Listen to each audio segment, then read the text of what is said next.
To his family and friends, Gene Bristow was an unassuming, hard-working hobby farmer.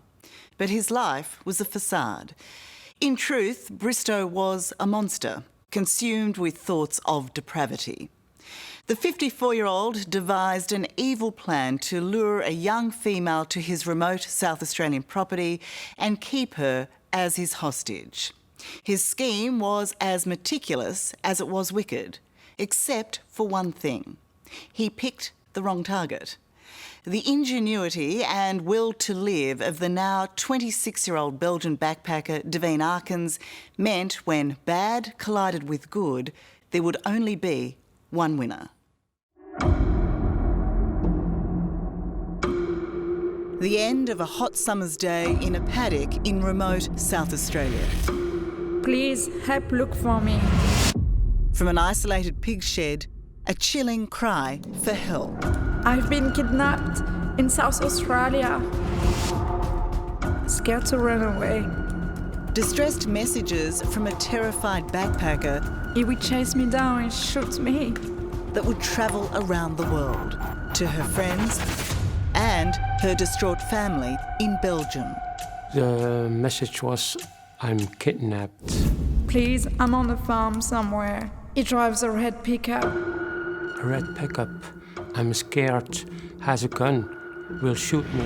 Please, contact the police and Mom. I'm so far away from her and I didn't really know where she is. Shackled and alone, Devine Arkens risked it all to break out of her chains, to grab her one fleeting chance to tell whoever was listening she was in the worst kind of trouble. My first thought was just to send a message for help. I didn't really know where I was, where I should go to, who to trust. Who did you send these messages to? Everyone who was online. A cow farm, across 2 ferries. Tonight, inside the police investigation that captured a monster. How would you describe Devine's actions throughout this? Courageous, very courageous. And this is the kidnapper, Gene Charles Bristow, now a prisoner himself. He is despised, especially by his 22-year-old son, David Bristow, who helped bring him to justice. If you had an opportunity to say something to him, what would it be? Blackmail. You get what you deserve. Please, please. I am so afraid.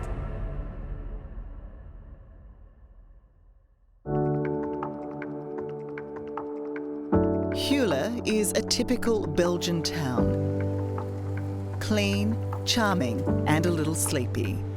Not a place to satisfy the adventurous spirit of Devine Arkens, a small-town girl who set out to see the big wide world. So, Devine, why was Australia on the map? Why did you want to come here?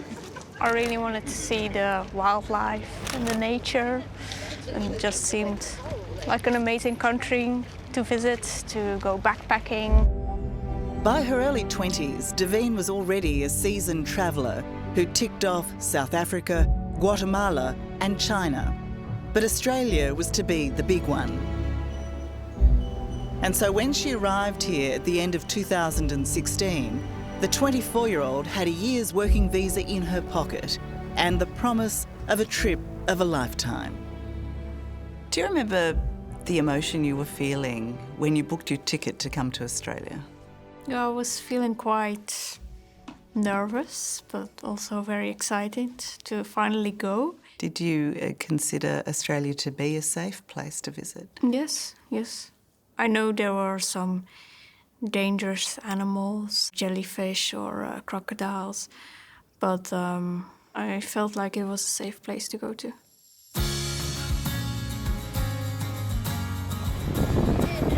The first 2 months were crammed with new experiences and landscapes a world away from Belgium. Exploring this pink lake. From Sydney, Devine headed south, taking in Melbourne and Tasmania. Amazing. By now, she had set her mind on getting work in the bush, a visa requirement to allow her to stretch her trip for an extra year. And so she headed to Adelaide. I wanted to do my amount of days that you needed to get a second-year visa. So I felt like in Adelaide there was a good opportunity to find some work. Daveen's next step, while not uncommon, would be fateful. She turned to the internet to help in her job hunt. I wanted really to find something, so I just posted my own ad looking for work, and then finally had a response to it. Would you be interested in rearing baby calves on a farm 2.5 hours from Adelaide? Just as she was getting desperate, it was the offer she'd been hoping for, supposedly from a network of farms that employed foreign backpackers. My name is Max, and we will be working on one of many farms in South Australia, owned by a company called Genesis Inc.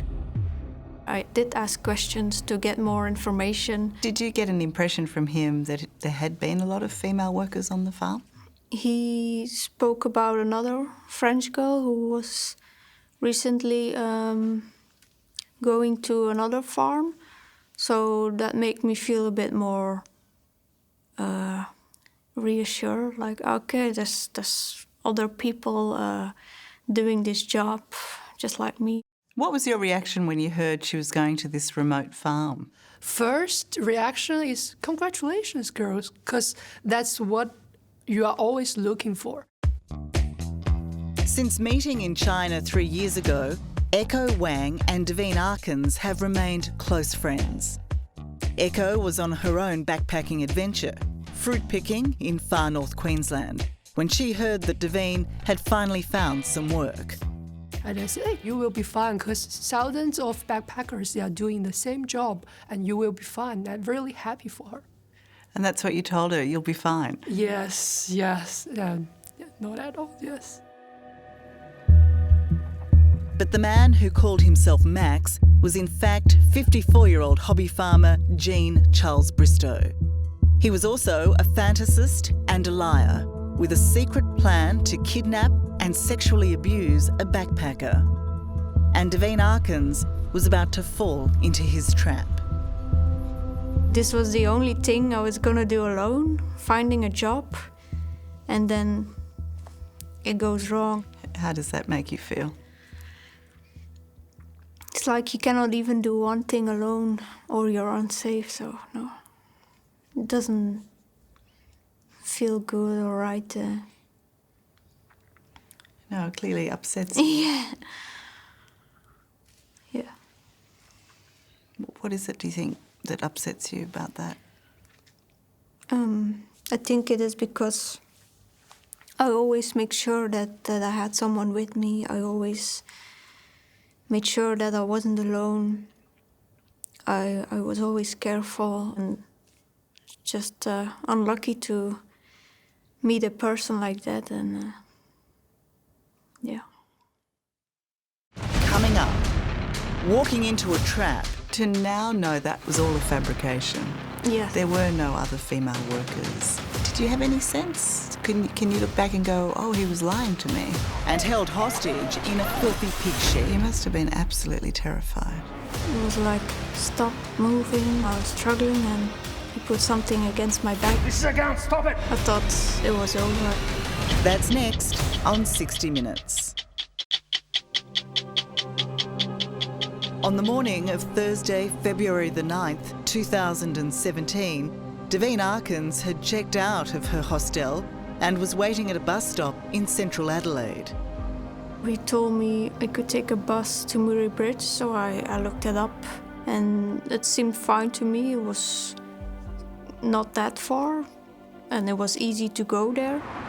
He told me that he would pick me up at the bus station, so I just had to look for the bus, get there, and that would be it.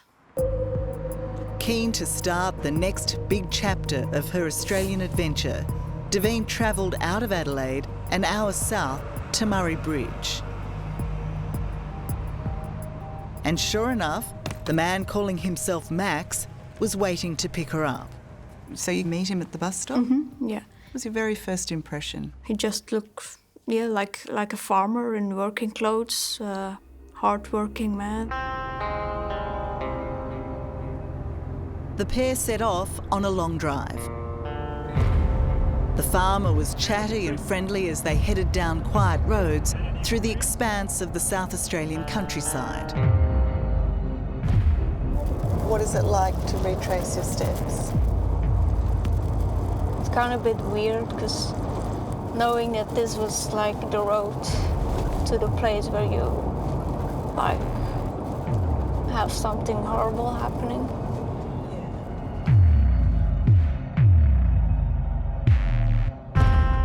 Gene Bristow had carefully planned the run to the pig shed on his hobby farm on the edge of Meningie. The direct route, which would involve a drive through town, would have taken less than an hour. Instead, Bristow went on a long, drawn-out journey designed to disorientate and deceive, to make Devine feel she was heading into complete isolation. A 2-hour drive down the back roads that took in 2 ferry crossings.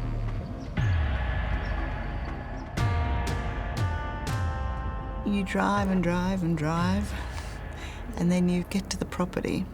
Paint the picture for me. What is it that you see?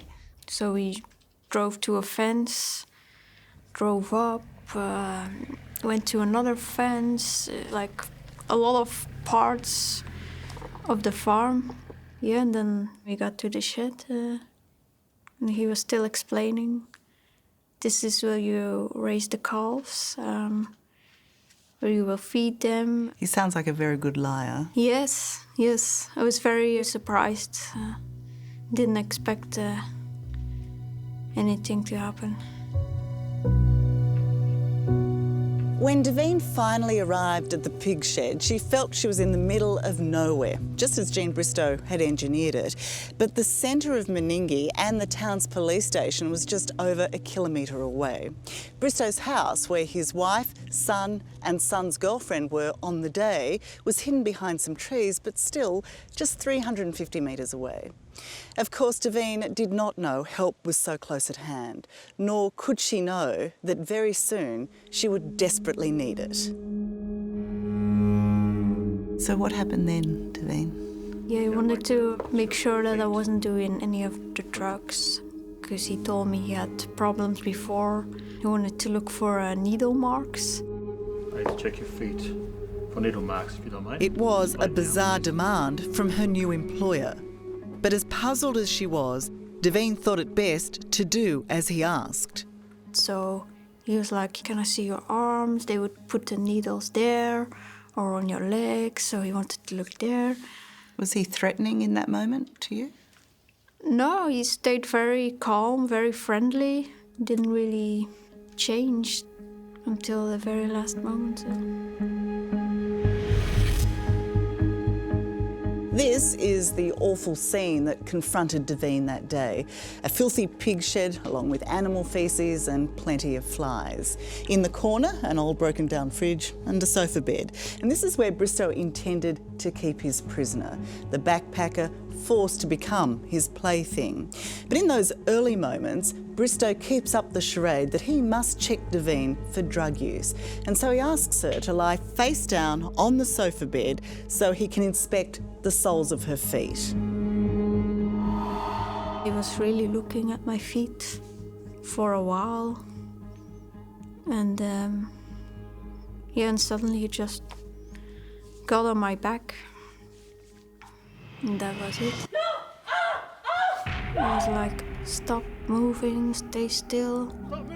Tried to grab my arms to put around my back. But I wouldn't let him, I was struggling and I was like, what's going on? You know, this can be happening, like, what is this? And then I was like, no, you know. And I felt very, very strong, so I felt like I could really overpower, like I can get away. But then Bristow tells Devine he has a gun and he will use it. He put something against my back and said it was a gun. I thought it was over. So then I gave up because I thought, yeah, if I keep struggling, he would just shoot me, and so I stopped. You clearly believed him in that moment. Yes, was not gonna take any chances, you know, if you don't want to die somewhere, not like that, you know, not there in the middle of nowhere. Bristow first used cable ties, then chains, to bind Devine's wrists, and chains to shackle both her legs. He stripped her naked, sexually abused her, and threatened to kill her if she tried to escape.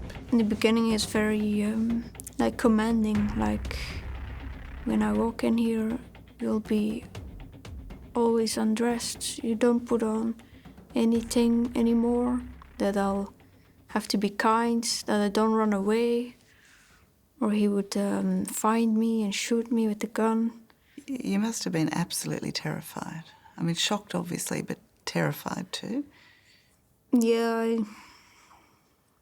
I was just stuck there, and I thought it would take a while for someone to notice I was gone or even to find me. So I was like, I'm not getting out of here. I thought this is it. This is where I'm gonna die. And adding to the physical threat, Jean Bristow played elaborate mind games, telling Devine she was now the property of a criminal gang that trafficked young women.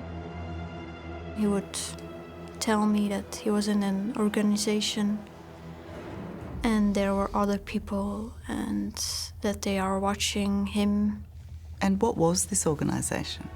Well, he was working for a boss who would approve girls and then ship them to Sydney or Melbourne for prostitution. He told her not to trust anyone, that even the police were in on it. When you heard that, what did you think? You don't have anything to say, you lose everything. Your clothes, your freedom, your family, your friends. You feel very, very powerless and tiny. Yeah, you're stuck. It seems like those feelings are still very raw. Yeah. I think it's important that you have your freedom, and then when someone just takes everything away, and it's very hard.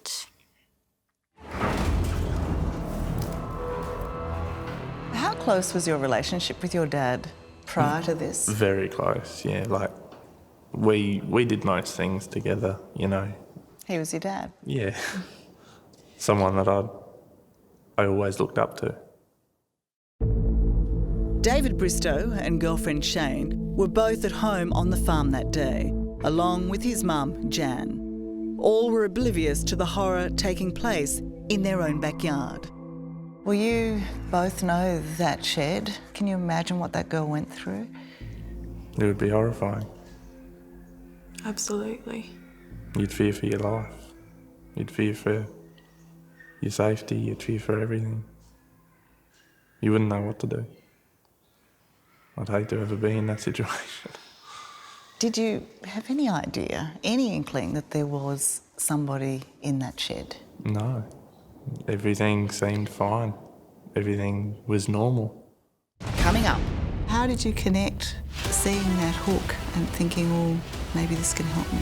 Will anyone see Devine's messages? So you were giving out as much information as you had. Yes. I didn't really know where she is. And can she outsmart the monster? Just put on the chains again. So you chained yourself back up? Yeah. That's next on 60 Minutes. Young backpacker Devine Arkins is being held captive in a filthy pig shed in a paddock in South Australia. She thinks she's in the middle of nowhere, a stranger in a strange land, shackled in chains, and subjected to vile sexual abuse. It's like you're kind of in a coma, you know, you can hear everything and feel, but you cannot do anything. How long did you think that was going to go on for? I thought it would take months. No one knows she's kidnapped, and there's no hope of escape until her captor opens the door of the broken-down fridge. He's looking to remove anything Devine might use to get away. In that moment, she spots something he doesn't. Little metal hooks that could be a lifeline. So, in this terrible scenario, this awful, bleak situation, in the middle of nowhere, the fridge door opens and you see something in the fridge. How did you connect seeing that hook and thinking, oh, maybe this can help me? There was nothing else. He took my keys, my phone, and I was like, maybe that's it. Maybe I can use it. And Jean Bristow has used pliers to tighten the shackles, making them impossible to remove by hand. If she can get to the hooks, Devine hopes she can use them as a tool to get free. By now, she's chained by one arm and one leg. As darkness falls, Bristow leaves the shed and Devine makes her move, not knowing when he might return. I was so scared, so nervous. As soon as I started, I wanted to move as fast as I could, so just put the hook in the hole and twist it.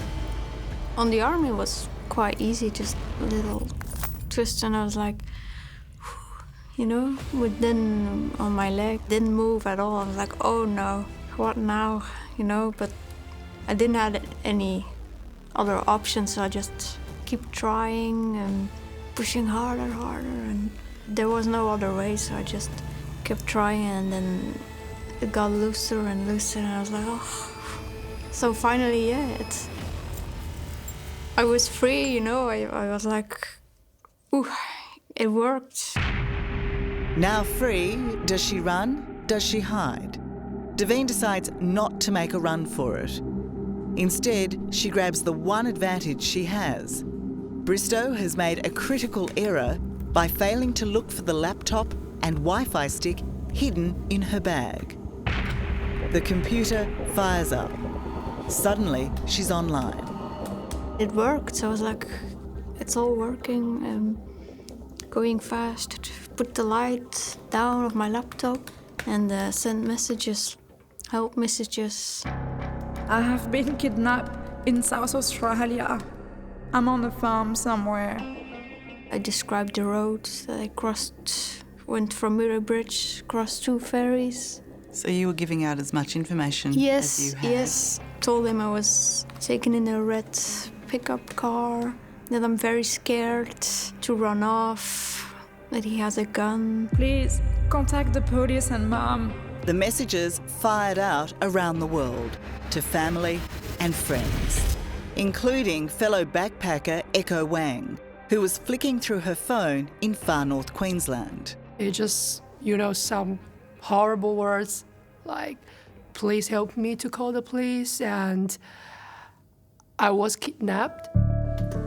With the threat of Devine's kidnapper returning at any moment, the two friends frantically messaged each other. I just couldn't imagine what might happen to her, but I knew it might be something really not good, and she's really helpless, and yes, that's what I feel at that moment. You were terrified for her. Yes. Yeah. And desperate, I guess. You just want to help so much and you can't. I'm so far away from her, and I didn't really know where she is. These are the messages Devine and Echo sent each other that night before the connection suddenly failed. When the signal got lost, just put everything back as fast as I could, and it was getting very dark, so I didn't take any chances to run. So just put on the chains again. So you chained yourself back up? Yeah. Putting herself back in the clutches of her sadistic captor took incredible courage, an extraordinary calculated move.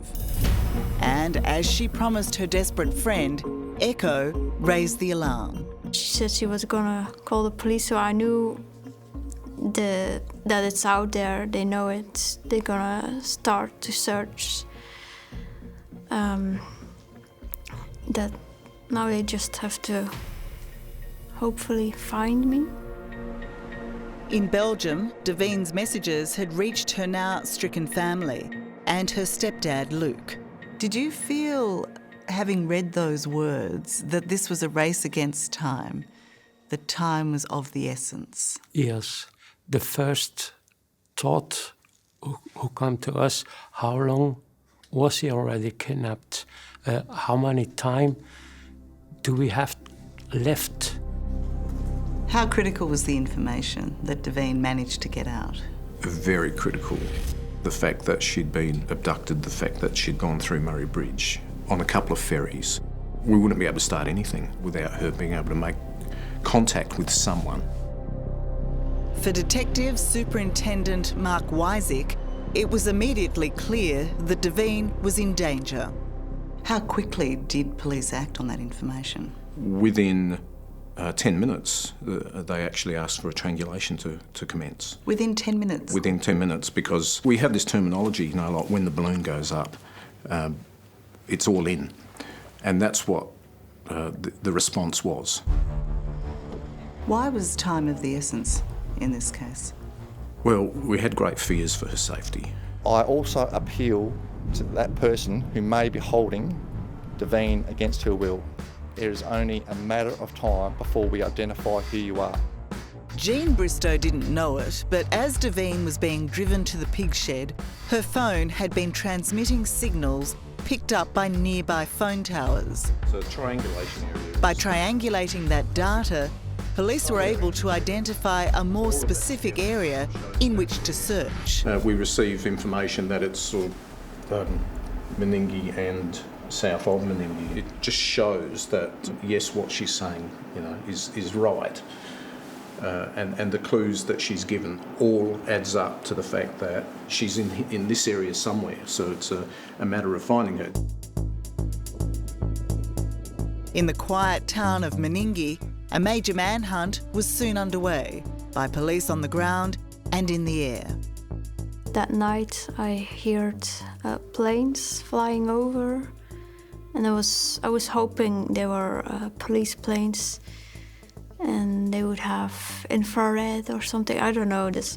Then in the morning again, there were planes flying over. That's what made him panic. By 2 p.m. on her second day of captivity, a car fitting Devine's description was spotted in a paddock, hidden under a tree. They watched as Jean Bristow got in and drove into town. So the air wing saw a red ute in the vicinity of the farm and radioed that down to a patrol that actually pulled the ute over. Was being driven by Jean Bristow, and they just had a chat with him, found out who he was and took his details and took a photo of him. These were the photos taken in the moments Jean Bristow was pulled over. It was a routine stop, and police had no reason to hold him. But it was enough to rattle Bristow, who raced back to the shed. And he came back and there are police everywhere. We gotta go. He told me to put on my clothes, took my backpack with me, and we had to run out of the shed. He was panicking. He was very scared. Coming up, He just told me not to trust anyone. confused and alone, why she fears the police. That must have been terrifying to Yes. see all these police coming at you.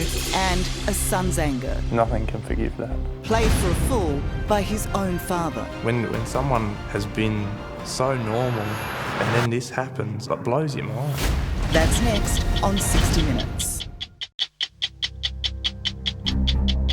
Freed from her chains and bundled into the back of her kidnapper's ute, backpacker Devine Arkins has no idea whether she will live or die, until Jean Bristow drops her here at a motel in Murray Bridge, the town in which they first met.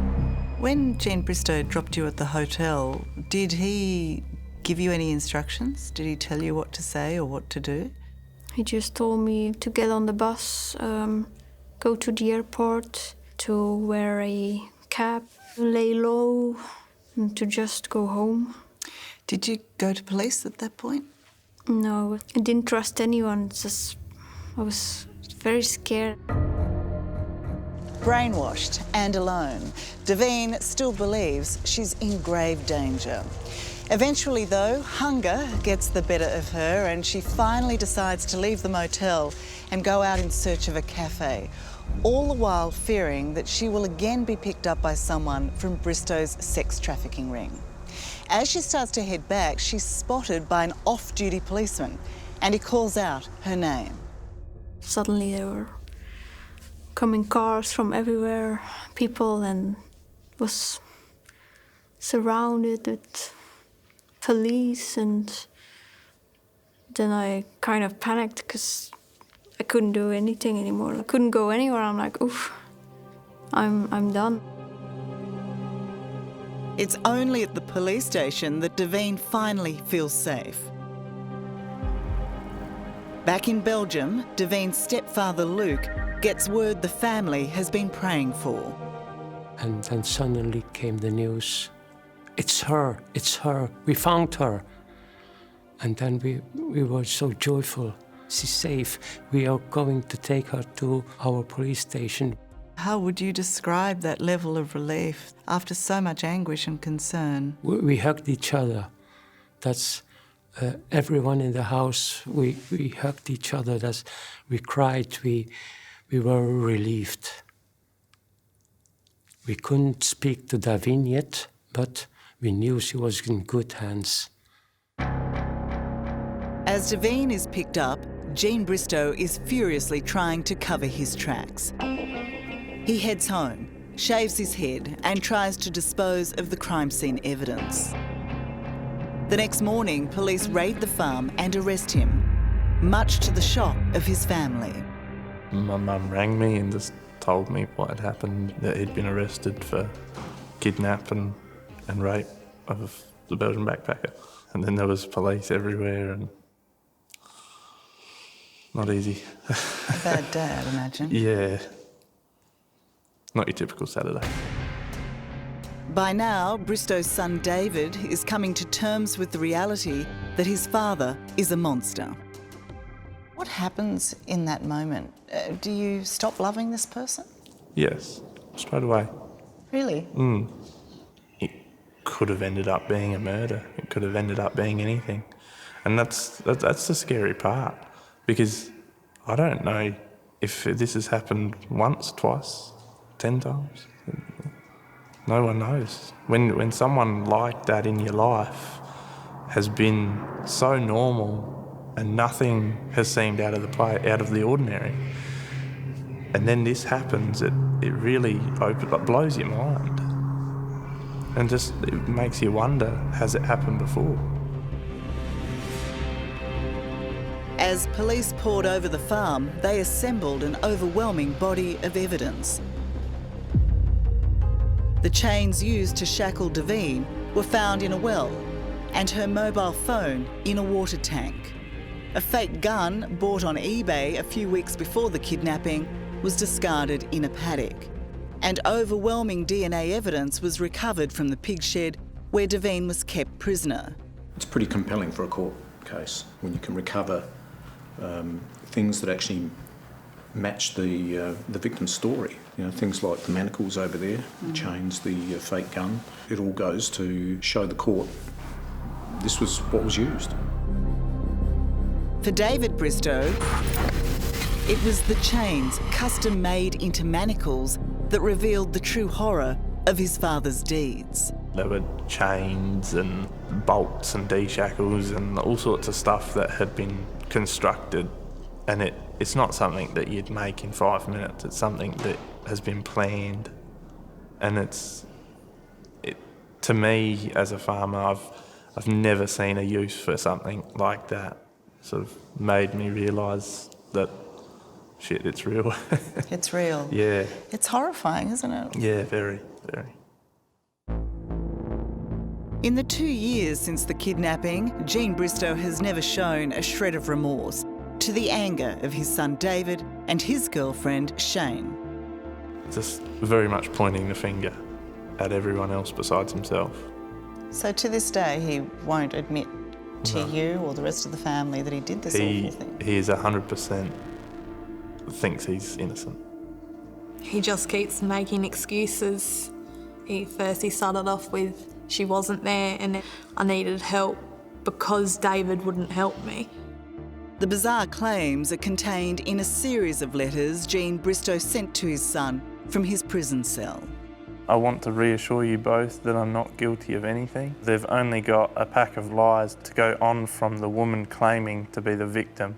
She's doing it for the money. Would you have more respect for him if he actually told you the truth?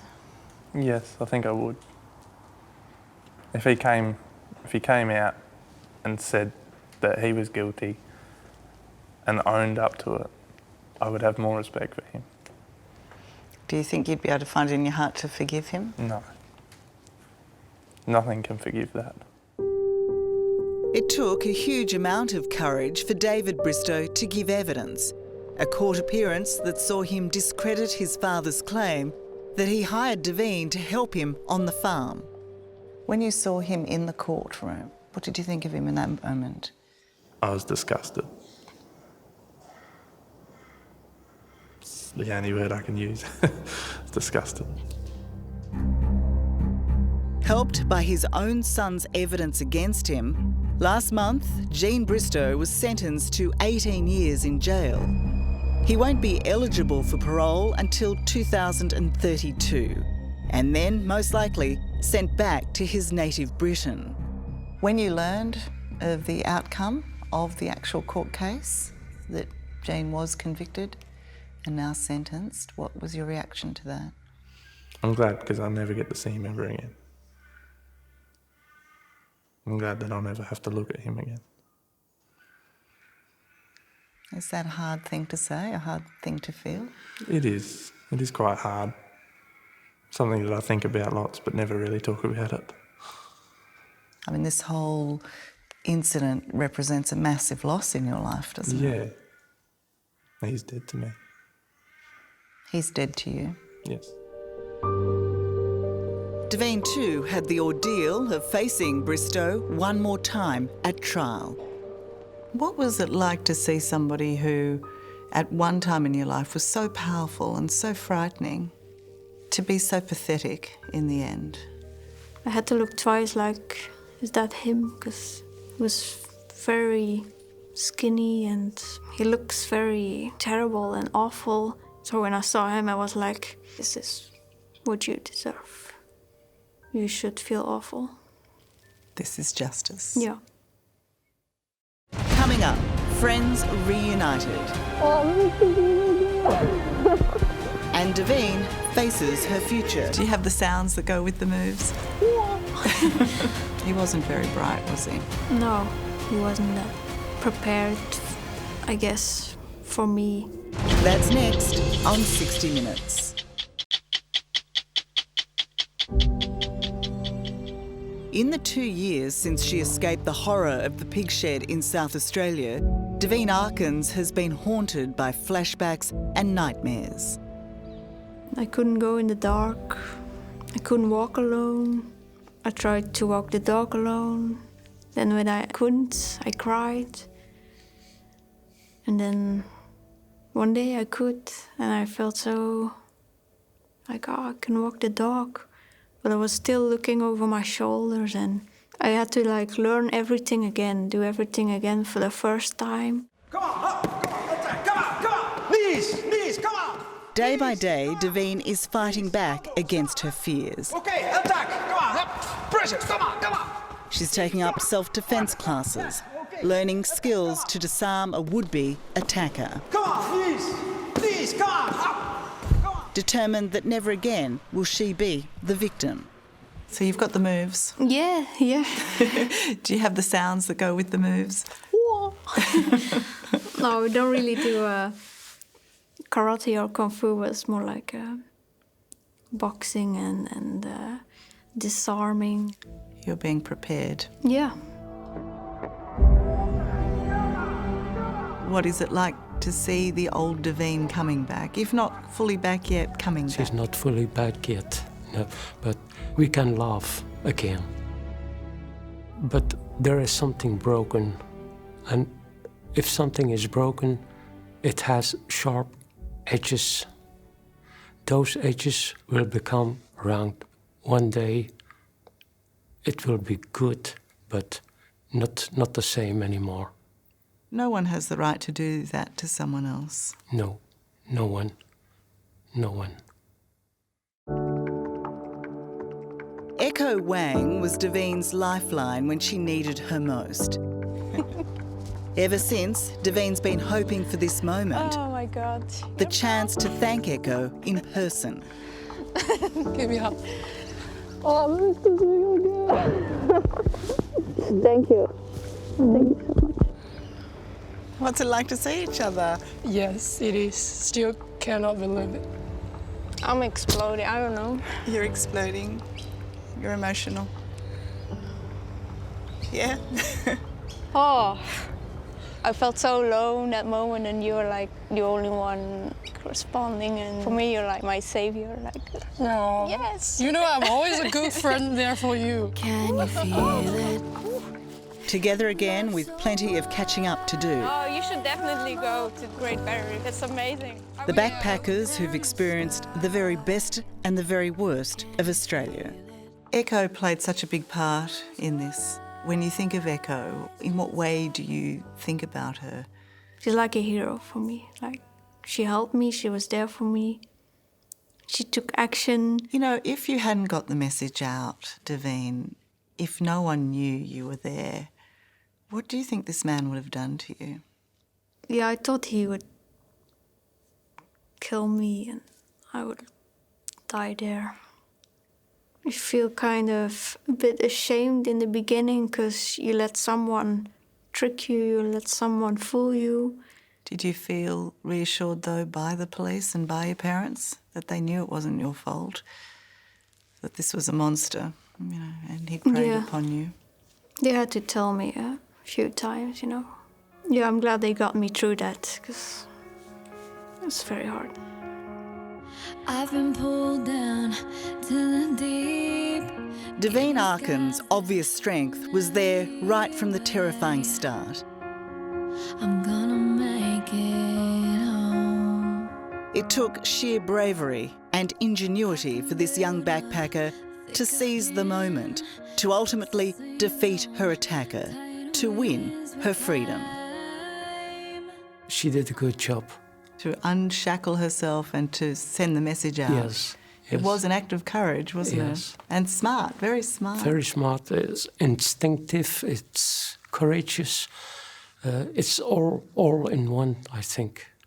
Really smart, really clever. You've heard her speak about this and you've heard her talk about initially being ashamed of her own role. You know, that somehow she thought she should have not been in that position.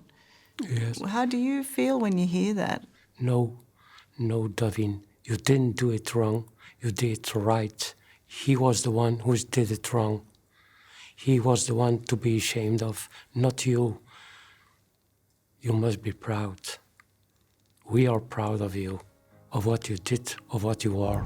I will break these walls, I will stand up tall. Do you feel like you did outsmart this man? Yeah, it just worked and it felt good that he couldn't get away with it. I'll be stronger in the end. I feel very, very lucky how everything worked out. I feel so very lucky. He wasn't that prepared, I guess, for me doing something. For you beating him? Yeah, that's it.